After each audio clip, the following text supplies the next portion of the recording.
સામાન્ય જનતા પર મોંઘવારીનો વધુ એક બોજો આવી પડ્યો છે। સરકારી તેલ માર્કેટિંગ કંપનીઓએ 14.2 કિલોગ્રામના ઘરેલું એલપીજી ગેસ સિલિન્ડરના ભાવમાં પ્રતિ સિલિન્ડર 29 રૂપિયાનો વધારો ઝીંકી દીધો છે। આ નવી કિંમતો આજથી જ દેશભરમાં લાગુ થઈ ગઈ છે। આ વધારા બાદ હવે દિલ્હીમાં ઘરેલું સિલિન્ડરની કિંમત 913 રૂપિયાથી વધીને 942 રૂપિયા થઈ ગઈ છે। નોંધનીય છે કે છેલ્લા 3 મહિનામાં આ બીજી વખત ભાવ વધ્યા છે। માત્ર ઘરેલું જ નહીં પણ કોમર્શિયલ ગેસ સિલિન્ડરના ભાવમાં પણ સતત વધારો થઈ રહ્યો છે।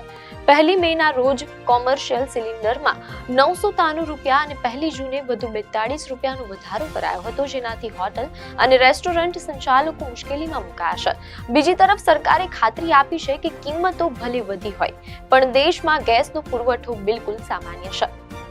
આ ન્યૂઝ અપડેટ માટે ધ લોકસત્તા પેજને ફોલો કરો।